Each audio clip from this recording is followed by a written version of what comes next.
ಎಲ್ಲರಿಗೂ ನಮಸ್ಕಾರ. ಗೆಳೆಯ ಅರುಣ್ ಜೋಳಕೂಡ್ಲಿಗಿಯವರು ಒಂದು ವಿಶೇಷವಾದಂಥ ಕಾರ್ಯಕ್ರಮವನ್ನು ಶುರು ಮಾಡಿದ್ದಾರೆ. ಅದು ಅಂಬೇಡ್ಕರ್ ಓದು ಅಭಿಯಾನ. ಈ ಅಭಿಯಾನದ ಭಾಗವಾಗಿ ಅನೇಕರು ಈಗಾಗಲೇ ತಮ್ಮ ಮಾತುಗಳನ್ನಾಡಿದ್ದಾರೆ. ಈ ಅವಕಾಶಕ್ಕಾಗಿ ನಾನು ಅರುಣ್ ಜೋಳಕೂಡ್ಲಿಗಿ ಅವರಿಗೆ ಧನ್ಯವಾದಗಳನ್ನ ಹೇಳ್ತೀನಿ. ಯಾಕಂತ ಹೇಳಿದ್ರೆ ಈ ಅಭಿಯಾನದಲ್ಲಿ ಭಾಗವಹಿಸೋದು ಒಂದು ದೊಡ್ಡ ಸಾಂಸ್ಕೃತಿಕ ಚಳುವಳಿಯಲ್ಲಿ ಭಾಗವಹಿಸಿದಷ್ಟೇ ಒಂದು ಖುಷಿಯನ್ನು ಕೊಡುವಂಥ ವಿಚಾರ. ಅಂಬೇಡ್ಕರ್ ಅವರನ್ನು ಓದದೆ, ಅಂಬೇಡ್ಕರ್ ಅವರ ಜೀವನದ ಬಗ್ಗೆ ತಿಳಿಯದೆ ಬಹುಶಃ ನಾವು ವಿಮೋಚನೆಯ ಕನಸನ್ನು ಕಾಣೋದಕ್ಕೆ ಸಾಧ್ಯನೇ ಇಲ್ಲ. ಅದರಲ್ಲೂ ಭಾರತದಂಥ ಜಾತಿ ಪೀಡಿತ ಸಮಾಜಕ್ಕೆ ಅಂಬೇಡ್ಕರ್ ಎಲ್ಲ ರೀತಿಯಲ್ಲೂ ಮದ್ದಾಗ್ತಾರೆ ಅನ್ನೋದರಲ್ಲಿ ಯಾವುದೇ ಸಂಶಯ ನನಗಂತೂ ಇಲ್ಲ. ಸೊ ಆ ಹಿನ್ನೆಲೆಯಲ್ಲಿ ನಾನು ಇವತ್ತು ಬಹಳ ಮುಖ್ಯವಾಗಿ ಅಂಬೇಡ್ಕರ್ ಅವರು ತಮ್ಮ ಸಮಗ್ರ ಬರಹದ ಸಂಪುಟ 3ರಲ್ಲಿ ಹಿಂದೂ ಧರ್ಮದ ತತ್ವಜ್ಞಾನ ಅನ್ನುವ ಪಾಠದ ಭಾಗವಾಗಿ ಕೆಲವು ಸಾಲುಗಳನ್ನು ಬರೆದಿದ್ದಾರೆ. ಅದನ್ನು ನಾನು ನಿಮ್ಮ ಎದುರುಗಡೆ ಓದ್ತಾ ಇದ್ದೀನಿ.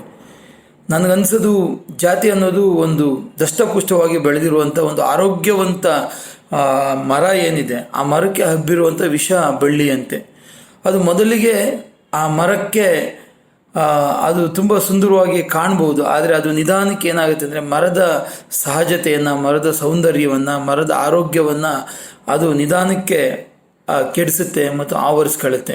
ನಾವು ಬಳ್ಳಿಯನ್ನೇ ನಿಜವಾಗ್ಲೂ ಮರ ಅಂತ ಕಾಣುವ ಹಾಗೆ ಅದು ಮಾಡುತ್ತೆ. ಜೊತೆಗೆ ಜಾತಿ ಅನ್ನೋದು ನಮ್ಮೆಲ್ಲರ ಸೃಜನಶೀಲತೆಗೆ ಒಂದು ದೊಡ್ಡ ಅಡ್ಡಗೋಡೆಯಾಗಿದೆ.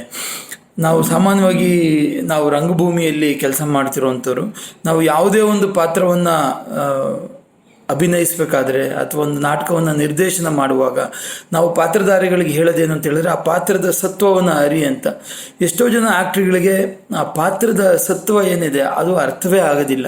ತುಂಬ ಜನ ಭಾಳ ದೊಡ್ಡ ನಟರಾಗಿ ಬಿಂಬಿಸ್ಕೊಳ್ತಾರೆ, ತುಂಬ ದೊಡ್ಡ ನಟರು ನಾವು ಅಥವಾ ಒಂದು ಒಳ್ಳೆ ನಾಟಕಗಳನ್ನು ಮಾಡಿದ್ದೀವಿ ಅಂತ ಹೇಳ್ಕೊಳ್ತಾರೆ. ಆದರೆ ಅವರ ಸಾಮಾಜಿಕ ನಿಲುವುಗಳಲ್ಲಿ ಮತ್ತು ಅವರ ಆಚರಣೆಗಳಲ್ಲಿ ಭಾಳಷ್ಟು ಸರ್ತಿ ಯಾವುದೇ ಒಂದು ನಾವು ಅಧ್ಯಯನಶೀಲತೆಯನ್ನು ಕಾಣೋದಿಲ್ಲ.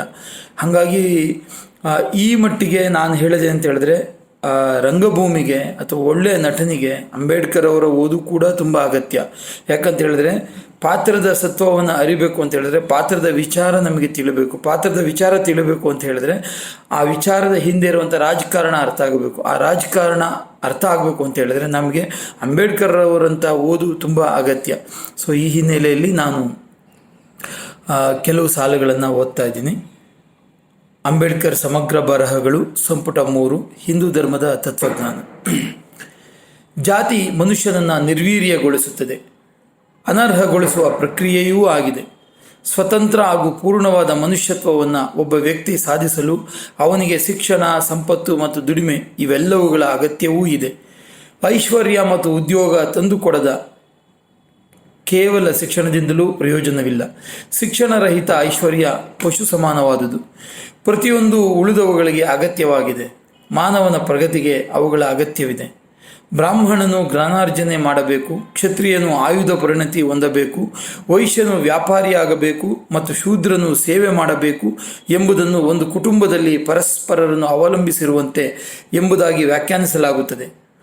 3 ವರ್ಣಗಳು ಅವನನ್ನು ಸಾಕಿ ಸಲಹಲು ಸಿದ್ಧವಿರುವಾಗ ಶೂದ್ರನು ಐಶ್ವರ್ಯವನ್ನೇಕೆ ಸಂಪಾದಿಸಬೇಕು ಎಂದು ಕೇಳುವುದುಂಟು.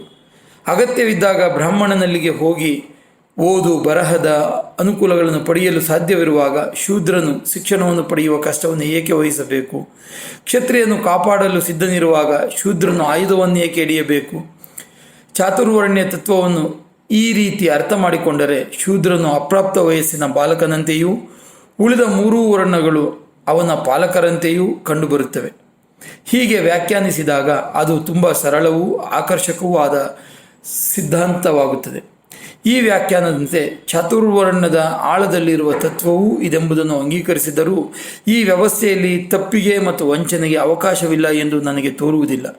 ಬ್ರಾಹ್ಮಣ, ಕ್ಷತ್ರಿಯ, ವೈಶ್ಯರು ತಮ್ಮ ತಮ್ಮ ಕರ್ತವ್ಯಗಳಾದ ಜ್ಞಾನಾರ್ಜನೆ, ಯುದ್ಧ ಪರಿಣಿತಿ, ವ್ಯಾಪಾರಗಳನ್ನು ಕಲಿಯುವುದನ್ನು ಬಿಟ್ಟುಬಿಟ್ಟರೆ ಪರಿಣಾಮವೇನಾದೀತು? ನ್ಯಾಯವಾದ ನಿಬಂಧನೆಗಳ ಪ್ರಕಾರ ಶೂದ್ರನನ್ನು ಪೋಷಿಸುವುದನ್ನು ಅವರು ತಿರಸ್ಕರಿಸಿದರೆ ಅಥವಾ ಒಟ್ಟಾಗಿ ಅವನನ್ನು ತುಳಿದರೆ ಪರಿಣಾಮವೇನಾದೀತು?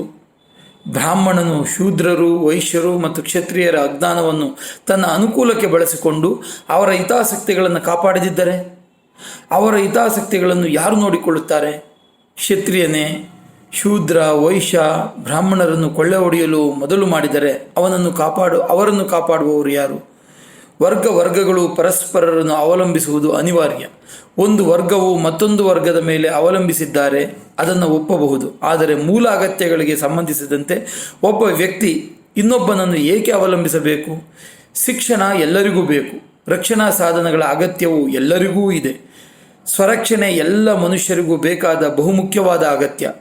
ತನ್ನ ಪಕ್ಕದ ಮನೆಯವನು ವಿದ್ಯಾವಂತನಾಗಿದ್ದಾನೆ ಮತ್ತು ಆಯುಧ ಹೊಂದಿದ್ದಾನೆ ಎಂಬ ಸಂಗತಿಯಿಂದ ಮತ್ತೊಬ್ಬ ವಿದ್ಯಾವಂತ ಮತ್ತು ನಿರಾಯುಧನಿಗೆ ಯಾವ ರೀತಿಯಲ್ಲಿ ಸಹಾಯವಾಗುತ್ತದೆ? ಒಟ್ಟು ಸಿದ್ಧಾಂತವೇ ಅಸಂಬದ್ಧವಾಗಿದೆ. ಚಾತುರ್ವರ್ಣ್ಯವನ್ನು ಸಮರ್ಥಿಸಿಕೊಳ್ಳುತ್ತಿರುವವರನ್ನು ಈ ಪ್ರಶ್ನೆಗಳು ಕಾಡುತ್ತಿಲ್ಲ, ಆದರೆ ಇವು ಬಹುಮುಖ್ಯವಾದ ಪ್ರಶ್ನೆಗಳು.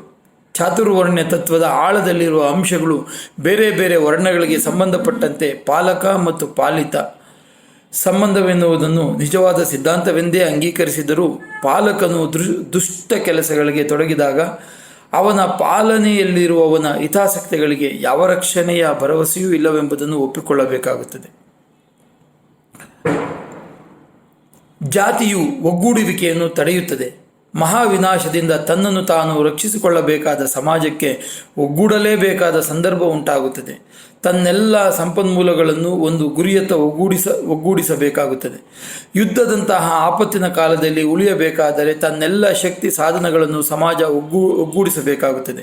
ಎಲ್ಲರೂ ಯುದ್ಧ ಸನ್ನದ್ಧರಾಗಬೇಕು, ಎಲ್ಲರೂ ಸೈನಿಕರಾಗಬೇಕು. ಜಾತಿ ಸಿದ್ಧಾಂತದ ಪ್ರಕಾರ ಇದು ಸಾಧ್ಯವೇ? ಖಂಡಿತ ಸಾಧ್ಯವಿಲ್ಲ. ವಾಸ್ತವವಾಗಿ ಚರಿತ್ರೆಯುದ್ದಕ್ಕೂ ಇಂಡಿಯಾದ ಸೋಲಿನ ದುರದೃಷ್ಟಗಳಿಗೆ ಕಾರಣ ಜಾತೀಯತೆ. ಸಮಗ್ರವಾಗಿ ಒಗ್ಗೂಡುವುದನ್ನು ಜಾತಿ ತಡೆಯಿತು, ಅಥವಾ ಒಗ್ಗೂಡಿನ ಪ್ರಮಾಣವು ಸೀಮಿತ ಮಾದರಿಯದು. ಕೇವಲ ಕ್ಷತ್ರಿಯರು ಮಾತ್ರ ಹೋರಾಡಬೇಕಾದ ನಿರೀಕ್ಷೆ ಇತ್ತು. ಉಳಿದ ಬ್ರಾಹ್ಮಣ, ವೈಶ್ಯರು ಆಯುಧ ತರಬೇತಿ ಪಡೆದಿರಲಿಲ್ಲ. ದೇಶದ ಬಹುಸಂಖ್ಯಾತರಾಗಿದ್ದ ಶೂದ್ರರನ್ನು ನಿರಸ್ತ್ರಗೊಳಿಸಲಾಗಿತ್ತು. ಅದರ ಪರಿಣಾಮವೆಂದರೆ, ಒಮ್ಮೆ ಕ್ಷತ್ರಿಯರ ಸಣ್ಣ ಗುಂಪನ್ನು ವಿದೇಶಿಯರು ಸೋಲಿಸಿದರೆ ಇಡೀ ದೇಶವೇ ಅವರ ಪದತಲದಲ್ಲಿ ಕುಸಿಯಬೇಕಾಗುತ್ತಿತ್ತು. ಯಾವುದೇ ಪ್ರತಿಭಟನೆಯನ್ನೂ ಅದು ನೀಡುವಂತಿರಲಿಲ್ಲ. ಪ್ರತಿಭಟನೆಯ ಸಾಮರ್ಥ್ಯವೂ ಇರಲಿಲ್ಲ. ಇಂಡಿಯಾದ ಬಹುಪಾಲು ಯುದ್ಧಗಳು ಏಕಾಕಿ ಯುದ್ಧಗಳು ಅಥವಾ ಏಕಾಕಿ ದಂಡಯಾತ್ರೆಗಳು. ಇದಕ್ಕೆ ಕಾರಣವೆಂದರೆ, ಒಮ್ಮೆ ಕ್ಷತ್ರಿಯರು ಮಣ್ಣು ಮುಕ್ಕಿದರೆ ಎಲ್ಲವೂ ನೆಲಕಚ್ಚಿದಂತೆ. ಏಕೆ? ಸಾರ್ವತ್ರಿಕ ಒಗ್ಗೂಡುವಿಕೆಯೇ ಇರಲಿಲ್ಲವಾದುದರಿಂದ ಮತ್ತು ಚಾತುರ್ವರ್ಣ್ಯ ಸಿದ್ಧಾಂತವು ಜನಮನದಲ್ಲಿ ಆಳವಾಗಿ ಬೇರೂರಿದ್ದರಿಂದ. ಈಗ ನಾವು ಕಂಡುಕೊಂಡಿರುವ ತೀರ್ಮಾನಗಳು ಭದ್ರ ನೆಲೆಯಿಂದ ಬಂದಿರುವುದಾದರೆ, ಸಮಾಜವನ್ನು ಚೂರು ಚೂರಾಗಿ ಕತ್ತರಿಸುವ ತಾತ್ವಿಕತೆಯು ಉಪಯುಕ್ತವಾಗಿರುವುದಾದರೂ ಸಾಧ್ಯವೇ?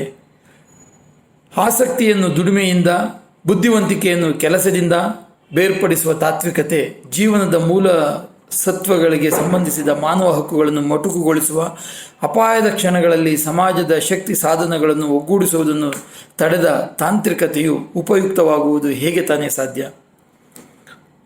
ಹಿಂದೂ ಧರ್ಮದ ತತ್ವಜ್ಞಾನವು ಹೀಗೆ ಸಾಮಾಜಿಕ ಉಪಯುಕ್ತತೆಯ ಪರೀಕ್ಷೆಯಲ್ಲಾಗಲಿ ವ್ಯಕ್ತಿನಾಯದ ಪರೀಕ್ಷೆಯಲ್ಲಾಗಲಿ ತೃಪ್ತಿಕರವಾಗಿ ಉತ್ತೀರ್ಣವಾಗುವುದಿಲ್ಲ. ಧನ್ಯವಾದಗಳು. ಈ ಅವಕಾಶಕ್ಕಾಗಿ ನಾನು ಅರುಣ್ ಅವರಿಗೆ ಧನ್ಯವಾದಗಳನ್ನ ಹೇಳ್ತೀನಿ. ಇಡೀ ಅಂಬೇಡ್ಕರ್ ಅವರ ಓದು ನಮ್ಮೆಲ್ಲರಿಗೂ ಭಾಳ ಅಗತ್ಯ. ದಯಮಾಡಿ ಇದು ಒಂದು ಸಣ್ಣ ಓದು ಅಷ್ಟೇ. ನಾವು ಸಮಗ್ರವಾಗಿ ಅಂಬೇಡ್ಕರ್ ಅವರನ್ನು ಓದಿದಾಗ ಮಾತ್ರ ನಾವು ಸಮಗ್ರವಾಗಿ ಭಾರತವನ್ನು ಅರಿಯೋದಕ್ಕೆ ಸಾಧ್ಯ ಆಗುತ್ತೆ. ನಮಸ್ಕಾರ.